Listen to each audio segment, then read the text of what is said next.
Olá, tudo bem? Bem-vindos ao mundo cultural.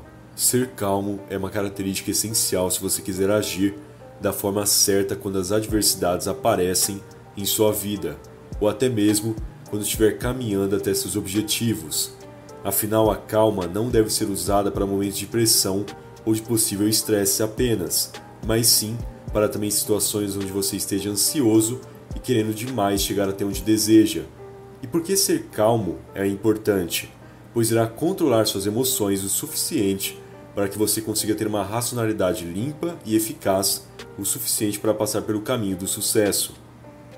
Porém, outro ponto que está ligado à calma é o silêncio. Uma situação que prova isso é quando você está ansioso para contar para alguém sobre seu plano e vai lá e bota tudo para fora em uma conversa com algum amigo, por exemplo. Porém, se você tivesse calma, saberia que não era adequado sair por aí falando sobre planos e, com isso, conseguiria manter silêncio.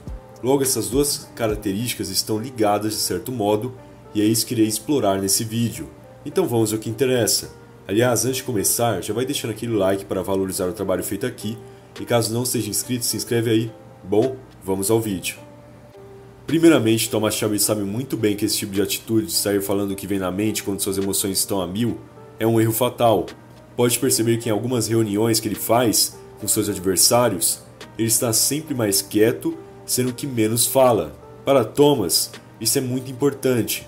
Ou o seu diálogo tem a mesma extensão que a do seu adversário, ou ele tomará a conversa de um jeito que faça seu inimigo falar mais que ele.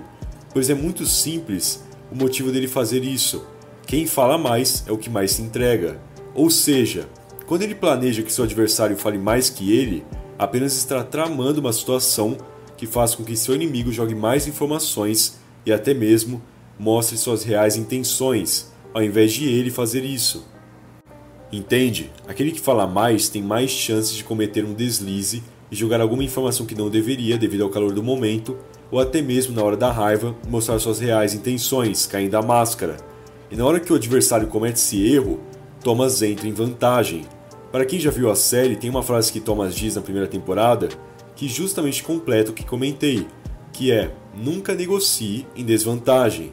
Logo, é essa vantagem que Thomas procura ter. Ele fala menos, provoca o inimigo e deixa ele se entregar no meio do discurso. Por isso que você deve aprender a ser calmo e silencioso. Só com essa situação do protagonista de Peaky Blinders, já te dei 2 motivos para isso. Primeiro, o seu adversário pode usar a tática de Thomas de querer te provocar ou te instigar sem que perceba, a falar algo que não deveria ou entregar seu jogo. E em segundo, você, se manterá calma e conseguir ser mais silencioso, poderá ter domínio da conversa e ser aquele que obterá vantagens ao conversar, e não aquele que se entregará e depois ficará se arrependendo do que falou. Já aconteceu com você isso? Tenho certeza que já. Você ali em uma conversa, na hora ali falou mais do que devia, e aí pode até ter sido na hora ou depois, ficou refletindo, putz, por que falei aquilo? E aí se arrepende de ter aberto a boca. Você não percebeu, mas só disse mais do que o necessário, pois deixou a emoção te levar, e ao permitir isso, deixou sua racionalidade escorregar e errou. Logo, é necessário reparar nisso e perceber que quando a emoção estiver mais alta e uma voz na sua cabeça ficar mandando você falar algo, feche a boca ao máximo, ou melhor, tente ser aquele que irá perguntar a outra pessoa sobre algo e não deixar a pessoa te interrogar. Aí você me pergunta: mundo cultural, mas como conseguirei ter calma se a vida é um mar de pressões? Seguinte, primeiramente já comentei isso nesse vídeo, talvez você não tenha prestado atenção. Toda emoção começa a partir de um pensamento em sua mente. Basta você escolher se irá controlá-lo e matar esse pensamento, ou seja, não pensar mais nele, ou vai ficar refletindo, refletindo e refletindo, até perceber que alimentou essa ideia carregada de emoções a ponto de perder o controle da sua situação mental. Se você não está acreditando no que estou falando, pense o seguinte: o amor, por exemplo. Você está lá se achando o cara mais frio do mundo e do nada se depara com uma mulher de outro mundo, extremamente bonita, com um lindo sorriso e assim vai. Se você só passar por ela e continuar seu rumo, logo aquele pensamento que criou ao vê-la irá desaparecer de sua mente e você provavelmente esquecerá ela. No entanto, se por algum acaso conversar com ela, rolar um encontro, e bom, você já entendeu até onde eu quero chegar, caso tudo isso aconteça, você estará cada vez mais apaixonado, pois ficará pensando e pensando nela toda hora. A mesma coisa a raiva. Se surge no seu pensamento uma situação de que, sei lá, o professor te dará 0 na prova, e aí você fica alimentando isso e não para de refletir ao invés de esquecer e colocar a bola para frente, você vai ficar cada vez mais bravo e, logicamente, irá demorar para que se acalme de novo. Logo, como eu havia dito, se você parar de ouvir essa voz em sua mente e colocar o pensamento para longe da sua, digamos, central, você não irá alimentar essa ideia carregada de emoções e sua calma ficará constante. Por isso, o primeiro passo é geralmente não ficar alimentando aquele pensamento que carrega emoções.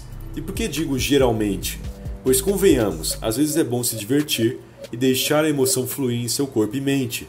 Afinal, não somos feitos apenas para ser racionais. Mas quando perceber que a emoção irá te atrapalhar, tome essa atitude e não alimente nada. Isso é perceptível em algumas atitudes de Thomas Shelby, por exemplo. Claro que não dá para saber o que se passa em sua mente, mas pode perceber que há momentos que algum personagem pergunta algo a ele e ao invés de ele alimentar aquela pergunta com alguma resposta, ele muda de assunto ou retribui com outra pergunta para evitar responder. Logo, analisando essas atitudes dele, dá para concluir que Thomas também evita alimentar esses pensamentos carregados de emoções quando estas serem prejudiciais a ele, pois a conversa é uma forma de alimentar essas ideias. Afinal, se você estiver falando sobre aquilo, obviamente dá espaço para a emoção se multiplicar. A outra dica que dou para ser mais calmo é achar atividades que justamente te deixam mais controlado, como ler ou se exercitar, ou até mesmo meditação, que dizem que acalma bastante. Eu, no caso, leio, bastante até. Isso me acalma muito e ao mesmo tempo me traz conhecimento, que se torna uma vantagem. Mas isso vai de cada um, porém cuidado. Ache uma atividade que te acalme e te dê apenas vantagens, pois às vezes você acha algo que te acalmará, mas que na verdade estará te fazendo mal. Logo, se atente quanto a isso.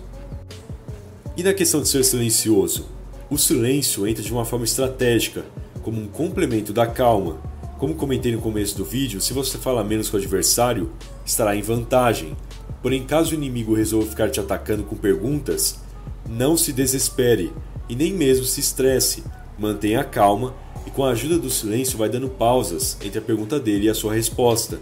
Assim você intimida o interrogador e dá mais tempo para bolar uma resposta curta e direta que não irá te comprometer.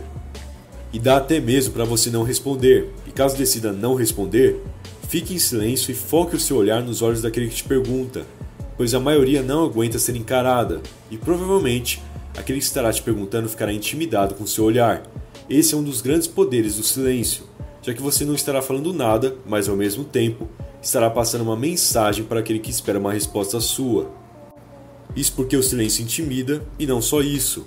O silêncio pode ser interessante, misterioso e assim vai. Há diferentes efeitos que o indivíduo silencioso pode causar. Por isso que eu disse, o silêncio deve ser estratégico e junto com a calma. Pois se você se desespera e perde essa calma, vai falar besteira ou vai usar o silêncio de forma errada. Porque há sim momentos para ficar em silêncio, mas em outros que é crucial falar. E aí se você fica em silêncio em um momento que deveria falar, acaba passando a imagem de que é tímido ou que não tem capacidade para responder tal pergunta. Ah, mas como eu vou saber qual pergunta responder? Responda aquelas que não irão te comprometer e que são essenciais. E deixe de responder ou mude de assunto ou apenas diga algo curto sem se comprometer quando for uma pergunta que claramente é por pura curiosidade ou uma pergunta que não vale a pena ser respondida. Bom, espero que você tenha curtido o vídeo. Se sim, deixe aquele like, por favor, e compartilhe com seus aliados. E caso não seja inscrito no canal, o que está esperando, se inscreve aí. Afinal, ajuda muito e não custa nada também, beleza? Muito obrigado por toda a atenção e até mais.